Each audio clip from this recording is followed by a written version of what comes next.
Hey guys, my name's Sam, and welcome to Video Game Analytics, where retro video games meet data science and economics. So today's question is the following: is NES collecting way too expensive? And the answer is, it depends.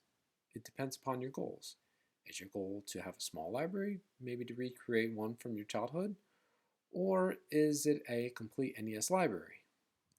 Well, if we head over to pricecharting.com, we notice that the average loose NES price is $27 in February 2018. Now, this is actually quite expensive, but using averages for prices is not the best because very expensive games will skew that average. What's better to use is median and percentiles, which is what we're going to talk about today.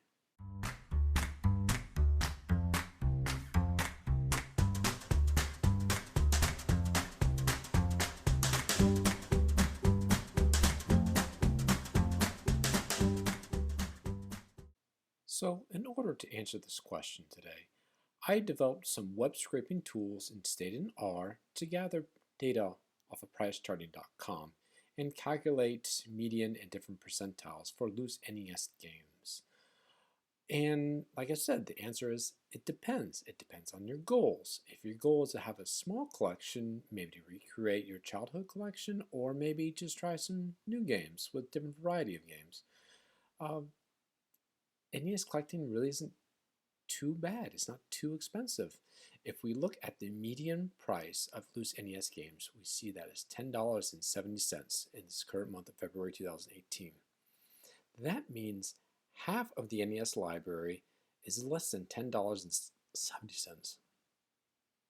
To go even further, if we look at the 25th percentile, is $6.77.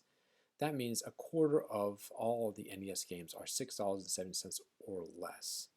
And the 10th or 5th percentile, $5 and little under $5 for both.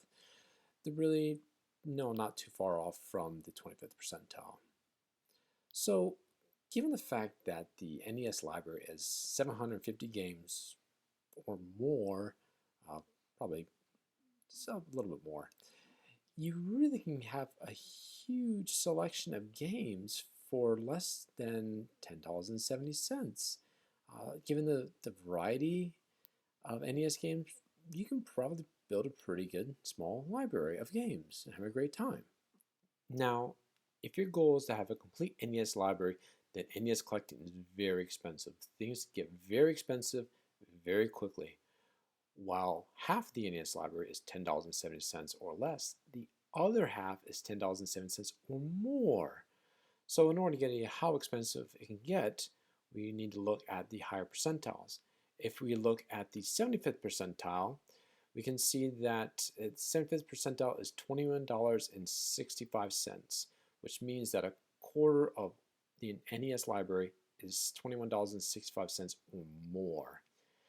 Now, if we go even further, we can see that the 90th percentile is $61.97. That means 10% of all NES games are about $62 or more.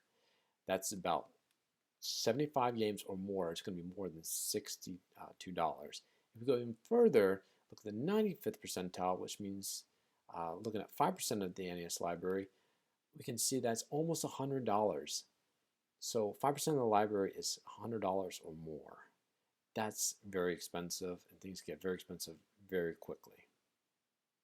I hope you found this information informative and interesting, and I encourage you to go on with your hobby if you enjoy NES collecting. There are a lot of games out there that you can collect that's not too expensive, that's not going to break the bank. If you enjoy collecting NES games, go for it. Enjoy it. You can have a great library with a huge variety of games and have a great time. Now, if you want to have a complete NES collection, good luck. Things are going to get really expensive really quickly. Hundreds and thousands of dollars can have to be spent on certain games, and unless you have a really high utility for collecting games, it's probably not the wisest investment. It's probably better to park your money somewhere else that's going to gain you better returns. But you know, if you enjoy NES collecting, go for it. You can have a great time. You can collect some great games, play some great games.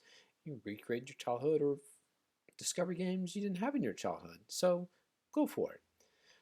Now, another question that this leads to is, what is the total value of the NES library? How much is it worth? And hopefully we'll get that to a different section.